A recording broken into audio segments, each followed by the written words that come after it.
murabizi neza yuko ejo aho bukera tuzokwibuka imyaka 35 abarundi biyemereje ubumwe bwabo. Iyo myaka 35 ni imyaka mbere mwashaka haba nikonje abarundi ntibakore. Mugabo umuntu arashobora kwiyumvira ukubaho kubumwe bw'abarundi bwagiye mu bitarbo ko mu by'ukuri bwashoboye kudufasha cyane gushikira ubwo bumwe. Jewe novuga ko abari bahari ico gihe babigize kubera nkeka babonye ko hari ibibazo mugabo babigira mu by'ukuri batavyemera. Bamwe muri bo ikimenyamenya nuko inyuma y'imyaka 2 haciye haba injyane ico twise la guerre civile mu Burundi mu 1993, mbere n'inzego ziragira ibibazo z'igihugu. Murazi yuko wari yatowe muri demokrasi nabo bafashanya bishwe, hanyuma gaca hakurikira ubwicanyi butagira izina buvuye kw'abanye politike nyene. Ibi rero ni ibimenyetso vyerekana ugiye kuraba ibintu biri bumwe muri rya charte y'ubumwe bw'abarundi, biraboneka neza yuko mu bisanzwe iyo babishira mu ngiro uko byari ibintu by'akamaro.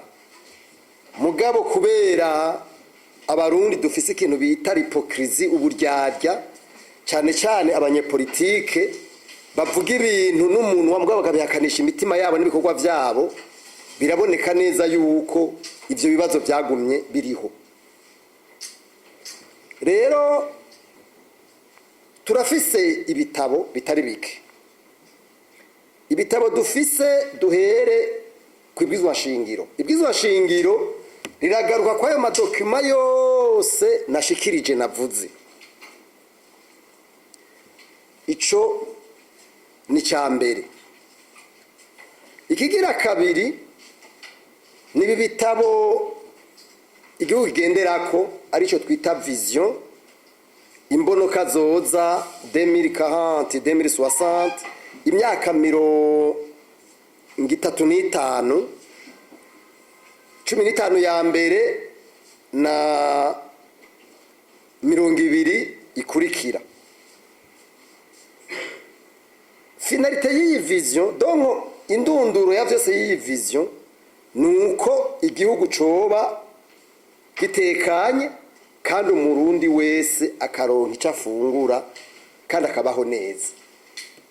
Ariko tuvugishije ukuri, uravye ama indicateur ari mu iyi vision, biraboneka neza yuko n'ukuri turi ahantu habi mu bintu bijanye n'iterambere. Mugabo kandi turafise n'ibindi bitabo biza gushira mu ngira arico cyitwa peine de réviser, cya gitabo cy'imyaka 5. Hariho n'ikindi cyo kugwanya igiturire cyitwa stratégie nationale de lutte contre la corruption. Hariho n'ikindi gitabo cyitwa document de stratégie pour la stabilisation macroéconomique. Ni gitabo naco ni gihambaye cyashize imigambi kanaka mu myaka izorongwa mu myaka 2. Ivyo bitabo byose rero ni bitabo vyerekana yuko mu vy'ukuri twariko turagira iyo tuja, twariko turabona aho tugomba gushika. Ariko rero ivyo bitabo kugira ngo bishoboke birafise ibintu nyamukuru. Ivyo kandi biri mu bintu bize gutsimbataza ikintu cy'ubumwe bw'abarundi. Ariko kandi ivyo bitabo byonyene ntibikwiye, kuko ibitabo byamye bikogwa, byamye bigigwa, byamyeho. Nta muntu rero yohava aja ngaho ngo yiyumvire yuko, ndabibutse yuko intambara ihagaze muri 2005 mu 2005 habaye inzego zatowe n'abenegihugu hanyuma twarashizeho ikintu bise CSRP ya mbere CSRP ya kabiri n'amadeni twari dufise baraduhebera n'ibindi mugabo nticyabujije yuko mu mwaka wa 2015 kubera abanyepolitike bigenje uko bigenjeje nyene mu mbabarire hari abatavyemera mugabo byarabonetse yuko abanyepolitike batabyifashemwo neza aha ntibave mumbaza ngo ni bande canke bande jewe abanyepolitike bose mu Burundi abafona ko ari cyo kimwe uravye inyifato bifata baba ari ku butegetsi canke abatari kuri bwo umwe wese avuga ati jewe ngomba kubuguma ko canke ubundi kabuja dogozwe ntari ngorane mugabo nagira nibutse ikintu kimwe muri politike hari ikintu bita ethique politique na mavaleur individuel ni ibintu ngomba ngenderwa ko umuntu wese agomba kugenderako kugira ngo ibintu byose abikore birimo ethique aho ni giti ciyiwe hariho na la morale burya umunyepolitike ntari autorize gukora ikintu kitarimo morale urabona ibintu bavuga ngo bijyana ngo c'est anti morale ngo ujya muntu yakoze ikintu kiri immoral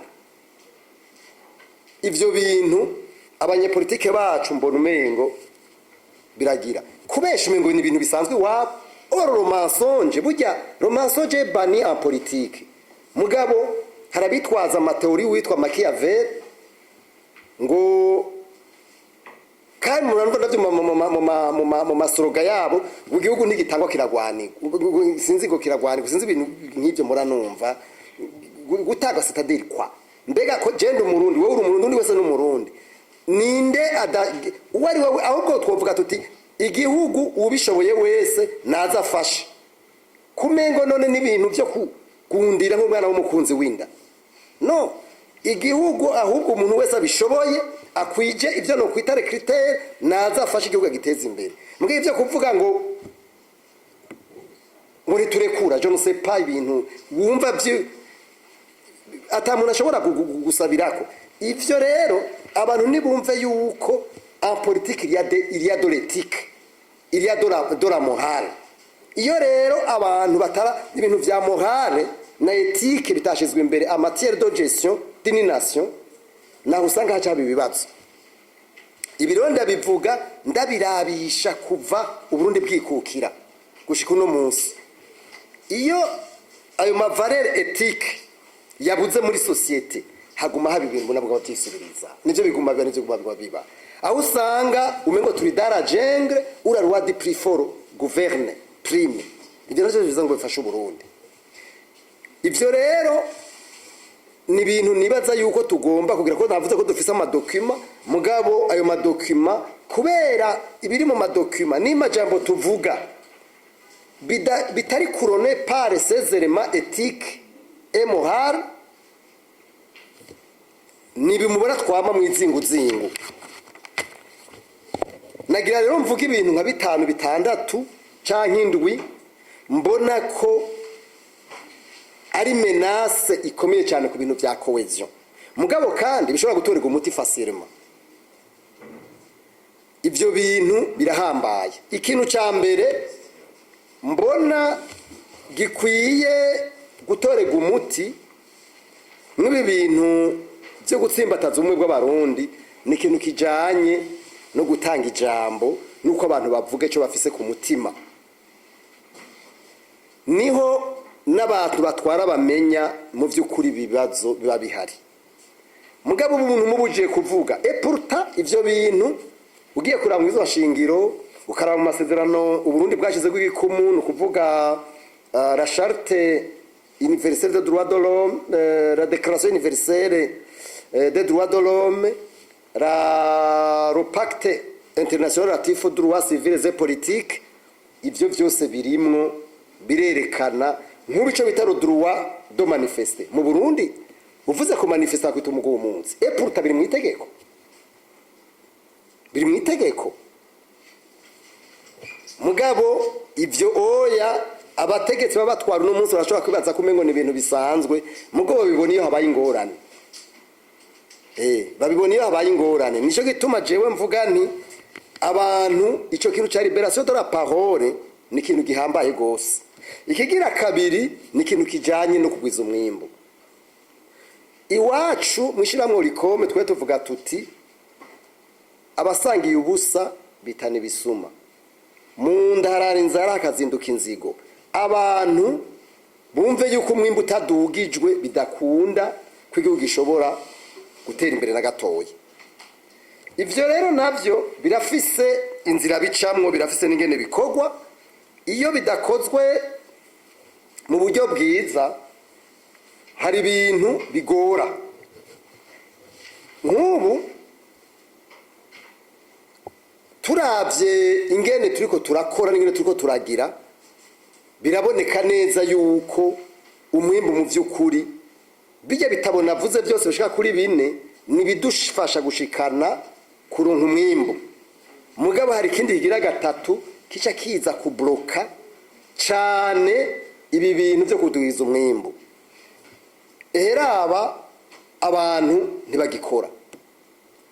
Mugende ruguru, mugende no ngaha, beshi abo muri leta bibiri mu rudarazwa nka bose bari mu affaire, none bazogira umwanya ryari wo kwiyumvira ivy'igihugu. Ivya production ngabo bica bigora. Ico ni cyambere. Kigira kabiri ni ikintu kijanye n'abantu ba ruguru canke no mu gisagara, usanga ububare bwugururwa ku murango. None abantu birirwa mu kabare bakubwira batutagiye mu kabare amastress yotumara, dufise ibibazo byinshi. Mugabo abantu bakibagira yuko mu nda harara inzara hakazinduka inzigo. Ivyo bintu rero ni kibazo gikomeye, ni menace ku kintu cy'ubumwe bw'abarundi. Ikigira gatatu ku bintu byo kuduza umwimbu ni kibazo kijanye mu vy'ukuri nuko tutagira icyo no kwita modele economique. Nk'ubu baravuze ngo burimyi ngo inzahabu niyo twashize imbere. Mugabo waza kuraba ico kintu cy'uburimyi turacarimisha isuka. None urimisha isuka, wewe urimisha isuka cyo vuga ngo bagize modele economique y'uburimyi bigenze gute? Ukirima uko warima avant l'indépendance. Ivyo ntibishoboka. C'est pas possible.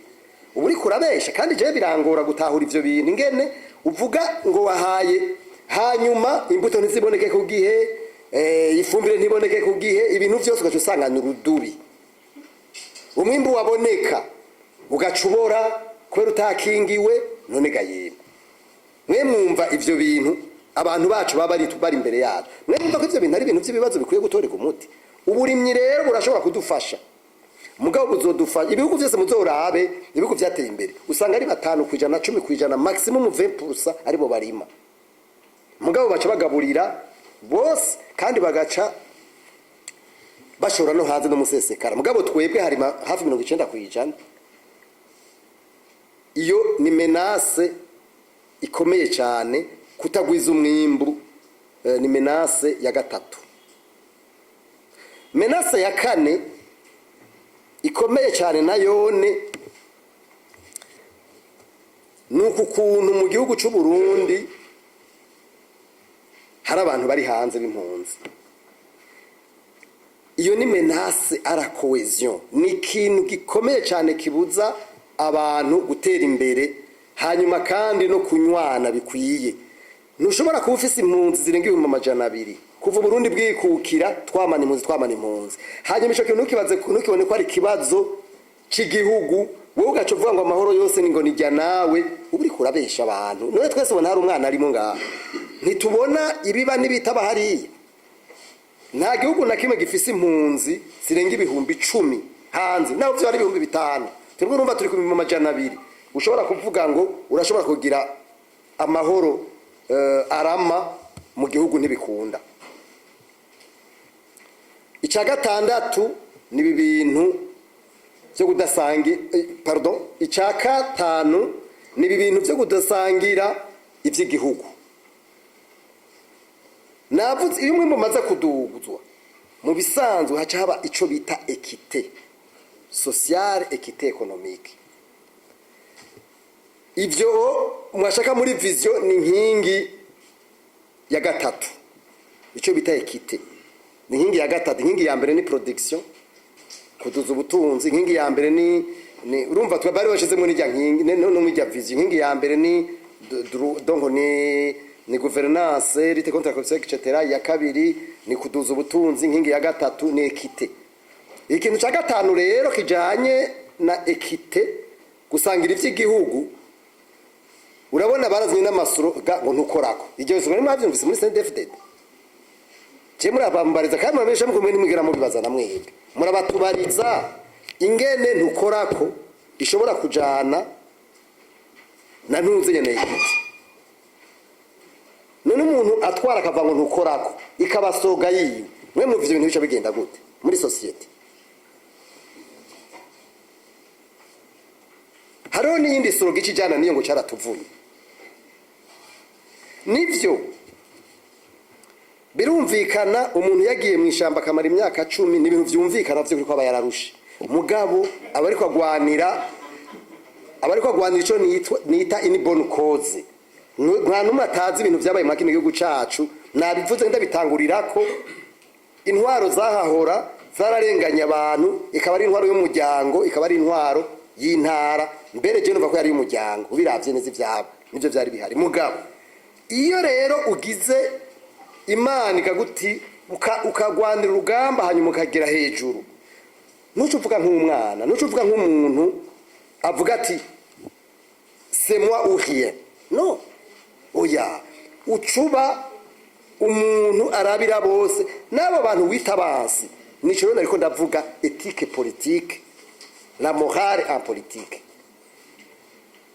Ibi rero ayo masoroga je nizera yuko kuri muri CNDD-FDD yakuramo bagakuramo iryo jambo baracaratuvunye. Ndibuka narigeze kubibaza umukuru w'igihugu turi mu Bubirigi muri 2022. Ndamubwira nyakubahwa president, hariho hamasoroga tajana n'ibi bintu mwe muri ko muravuga. Ntushobora kuvuga ngo ntukora ko njaho ngo caratuvunye ngo bivuge ngo abantu babigire ikintu cy'intu ngo uvuge ko dushobora gute ntibikunda. C'est pas possible. Hariho une partie de la population baca baba frustré, abandi nabo bagaca bumva ko bamwe bakumva ko bikoreye igihugu, abandi nabo kibikoreye. Mumviye nunze mu gihugu rero aho usanga bamwe ngo bikoreye igihugu, abandi nabo kibikoreye. Ingaruka mbi zavyo ntabwo bushoboka. Muravyumva ko ngaho ntabwo bushoboka ntibikunda. Tubatwa turahendana. Tuvugane rero ukuri kugira ngo murazi ko nahereye ku kintu bita la libération de la parole. Iyo dans une société donnée, la libération de la parole n'est pas donnée, la finalité yavyo ibintu birashwanyuka. Narababwiye mbere abantu baritwengera mbona abantu besho kuma bicisha ku ntuze ndababwira ni bane bamana mumere magabi ibintu byuko abantu batwara bagiye kudandaza. Bagiye mu rudandazwa ugasanga abasoda abagenero abapolisi ugaca usanga bahari n'abategetsi bavyangoye ngo ni udandaza ni mudandaza. Ibi muzoraba ivyo bizotwegera. Natanze akaronga ikongo ntanga akaronga mu Rwanda mu myaka yaheze. Ingene abantu bariko baragwana baca biruka kubera iki araraba mbega amakamyo yanje ibi amamagazini yanje mitamwiki agaca yiruka. Ibi bintu rero jewe mvuga nti nibafata ingingo yuko ivyo bintu byo kudandaza byo bo bivamo. Ikintu kigira gatandatu ndibaza, ikintu kigira gatandatu kiri ari menace ku bintu bijanye na cohesion na limite, ni ikintu kijanye nico no kwitariza injustice, akarenganyo.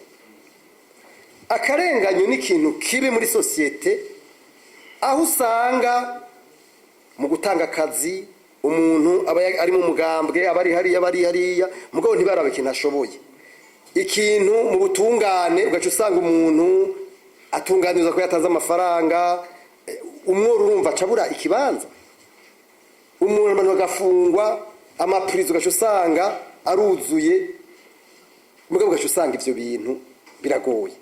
Iyo ni menace ikomeye cyane, ibintu bita ama injustice y'uburyo bwose avyara ingaruka mbi muri societe. Menace yindwi ari unité nationale ni menace ijanye nuko abantu badakora. Imvuriro zituma abantu badakora ni nyinshi, mugabo reka mvuge nka zitatu canke zine. Imvo ya mbere, abantu ntibabashira ku gihe, ntibabashira ku kivi ababijejwe. None ndabaha akarorero, usanga abagabo ku mabarabara muzogende murabe, usanga abantu bibereye ku mabarabara, ku marigara, hari abantu sisahizi bamaze gutangura kuborego. Mugabo babaje bakubwira batorega ibintu turimo stress iratumara tutanyoye nityo ukunda ko tugira. Ugaje usanga rero bamaze kuba chronique, ibintu by'amagicupa.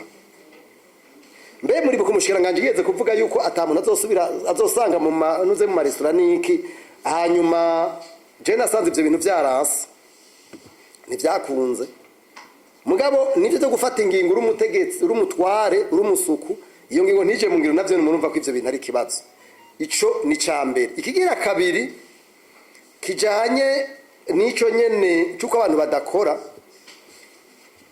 urumva ari muri leta beshi bibiriye mu rudandazwa, urumva nabone ntibakora ko bakora ivyabo beshi babibere muri affaire zabo, bigacumba bigaca kuri twebwe bene gihugu natwe ntidukora, abo dukoresheje urumva bibiri mu affaire yabo. Bamba barenda bivuge navuze ikintu cyambere liberation de la parole kugira ngo ubumwe bushobore gutsimbatana. Byese mu rupfasoni udatukanye, ko gutukana si byiza no kuvuga nabi si byiza. Nico gituma nibaza yuko meme na nico bita discours de la haine na yone ari kiri mu bintu bituma igihugu kitamera neza, no kuvuga amajambo y'inzankano yiki navyo ndabona ko bigwiriye. Mugabo twe tuvuga tuti abantu nibaje ku kivi par tous les moyens. Ica gatatu rero kwiki ni kintu c'imishahara. Urumva murabizi ko navuze kare bavuga yuko ngo leta ivuga kwiguhemba kahita guhemba no gaco uyihinda kuyikorera. Uravyumva? Nagenda babwire akantu umuyobozi naganiriye nawe nibaza ko ari hirya yejo. Umuyobozi akomeye ntukura ndavuga izina ngaha, arambwira ati jewe ndi umuyobozi urabona ko ndi umuntu akomeye ngaha, umuntu asanze mu biro urabona ko ndi ikintu cy'igihangaye kwere. Ati mugane ndakubwira ngo 410.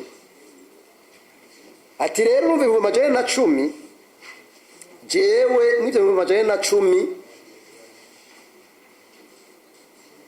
ndi hinzi 400. Ati mvire 400, ati gerageza wiyumvire iyo nzahiri. Ati ntaho ndakubarira. Ati mugagerageza wiyumvire iyo nzahiri. Ati rero twebwe naho ndi muri CNDD-FDD, ati twebwe turabona ko ibibazo nyamukuru tugira tubivuga bihanze igihugu. Ati rero nukuri leta idatoye umuti w'ikibazo cy'imishahara, ati bizogora gose ko dushobora gutera imbere ngo dushikire ijambo no kazoza. Ati nje gituma haguma habi biturire, nje gituma haguma habaye ibibazo, ati biragoye. Ivyo rero kugira ngo bishoboke nuko namucenda mubwira nti rero ntibujya ntibiragoye cyane kuko leta nishobora kuduza imishahara, ubutunzi buruko buri no munsi ntibikunda. Abizi by'ubutunzi barabizi ikintu bita inflation, ikintu bita la dévaluation, ikintu bita la dépréciation na materme en économie akoreshwa cyane mu bagize économie politique cyane n'abandi. Ivyo rero ni ibintu vyerekana cyane yuko ama agrega économique yose cyangwa ibipimo by'ubutunzi mu Burundi byose biri oruje, ni ibintu biboneka tuze tubona.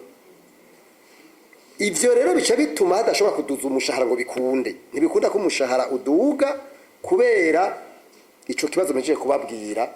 Bica bisaba rero yuko abantu bategerezwa leta. Muranumva umukuru avuga ngo tuvuze leta, hariho leta au sens large na leta au sens figuré. Aha niko ndavuga leta au sens figuré. Abi gouvernement niyo itanga intumbero y'ingene ibintu byose bigenda. Mugabo nibabanza batuve mu rudandazwa kugira ngo bashira abantu ku kivi. Bizogora rero ko dushobora gutsimbataza umwe bw'abarundi hariho ubukene butagira uko bungana, abantu bavuga ngo baja gukora badahembwa, ntibikunda. Ico ni kimwe kigira n'indwi je pense. Ikintu kigira indwi kijanye na menace ari unité nationale, ni ikintu kijanye no kudahibiba ikibanza abantu bize. Iki gihugu hari ingorane do dénigrer les intellectuels. Iki gihugu kirafise ingorane zo kutumva ko umuntu yagiye mu ishuri afise cyarusha abandi. Nivyo simvuze yuko n'abatize badashobora kugira ico bafasha, barafasha. Muri Etats-Unis hariho kandi ndi mwabo, hari abo bita aba autodidacte biyigisha akiga kandi akagira. Uwa mbere ni Ibrahim Lincoln, yari yigishije ariga arashika no kuri niva b'umwavoka, aratwara n'igihugu ca Etats-Unis. Ariko kandi ari mu president ba mbere bashoboye kumarika amateka y'igihugu, arerekana ko bishoboka, arashiraho ibintu bikomeye. Sinibuka neza kumengo niwe yagize meme na abolition de l'esclavage, sivyo? None uyo muzagende muri ubuzima bwa Abraham Lincoln, muzogende mu murabe mwese, mwarize murabizi, muzogende mu murabe uyo muntu yaragize. Rero abantu batwara hari gihe uza wumva ngo baragowe, je ne sais pas, ibintu nk'ivyo ntibisigura yuko waragowe ucurundira kwikumakumira ko vyose eka, ahubwo ndavuze ntibaragenda bigire kuri Abraham Lincoln ivyo yakoze, kandi nakubwiye ko we yigishije kuva akiri umwana, akiri muto, ateba aragira. Nico gituma burya muri Etats-Unis muzogende murabe, burya barafise des universités zitanga amadoktora y'abantu bagize ico bamaze muri societe, ico bamaze mu gihugu ivyo bakoze, kandi batigeze bagira crisis normale universitaire. Muzogende mubaze muri Etats-Unis. Mugabo twebwe umuntu bamwevariwa pare ibintu d'une manière partisane. Et pourtant Etats-Unis muzogende murabe, uno munsi c'est la première puissance au niveau mondial, yerekana ko ibintu vyose bishoboka.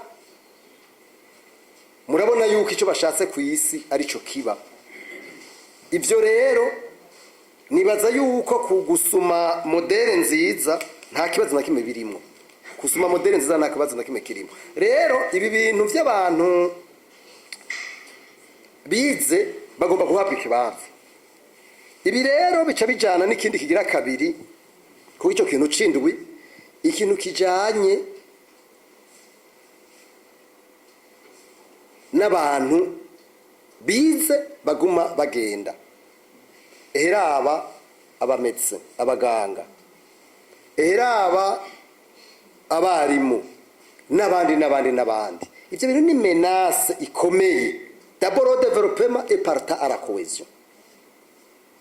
None leta iri kwikora iki kwibi bibazo ko mbona umengo na gacerere? Izi menace rero zose mvuze n'izindi ntavuze ko ni nyinshi, ni bintu mbona yuko mu by'ukuri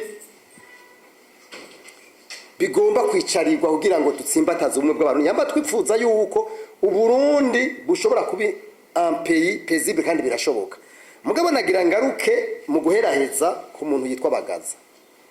Nkuru nziza yaramuvuze, aramutanga ko reference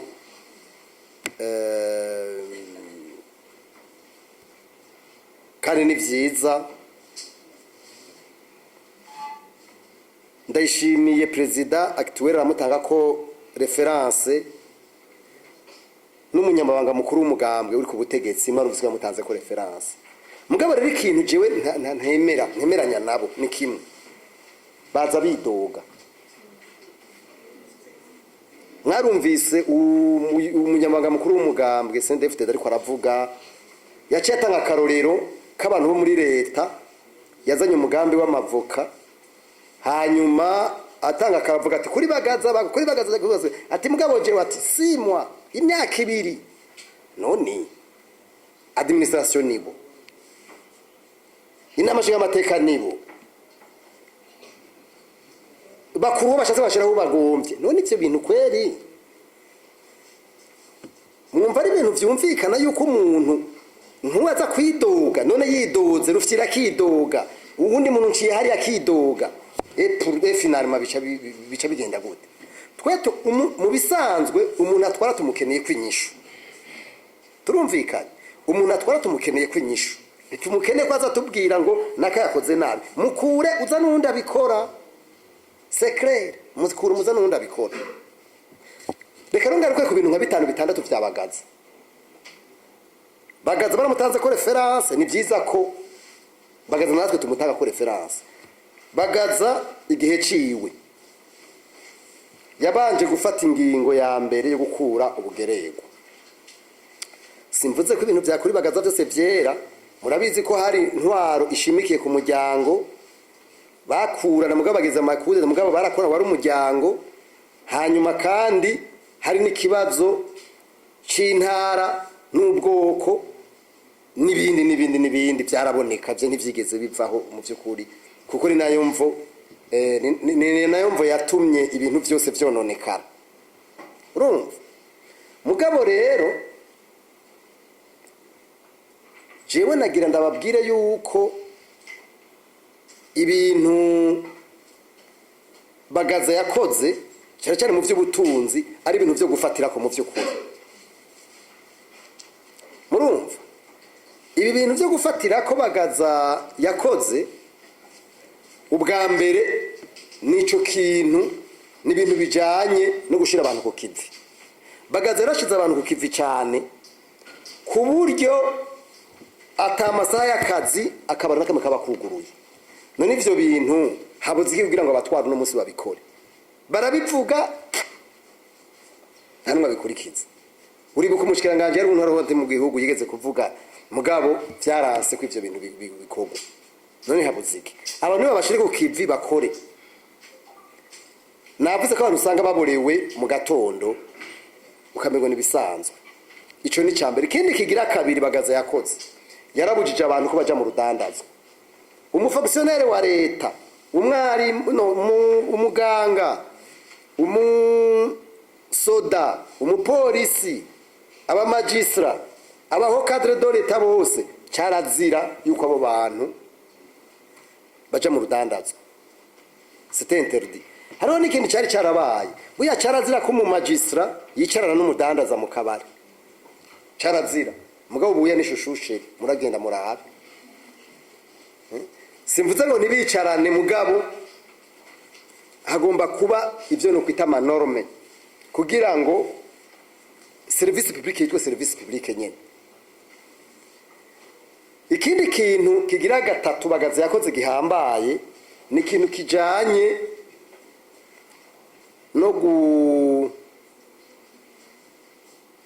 no gushira imbere abantu baciye ubwenge bagaza muzobazi afise yagize umugambi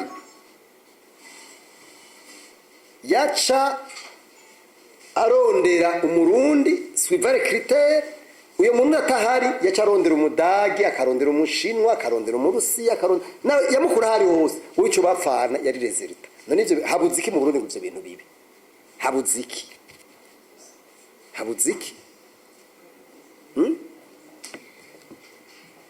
twebwe urabona nabo twiko dufise uno munsi baguma bigira kandi muri CDFT baragendaga izinzi umwari mubizi mugenda muri imiryango yabo benshi bose nta nibaki bari ngaha buye hanyuma tugira ikosa rikomeye aba diaspora dufata ko mengo nabasi b'igihugu bose sinzi ko ivyo mwabibonye burya bijye byo gushira muri constitution yuko ata muntu afise double nationalité azo kwagisida ku bintu by'igihugu hejuru byavuye ukuntu babonye abantu baciye ubwenge bababwe bati ibintu bishoboka bigaca bijyana rero n'iki kintu navuze cyo kudenigra cyo kudaha ikibanza abantu bagiye mu ishuri. Ibyo navyo ni ingorane ikomeye navyone.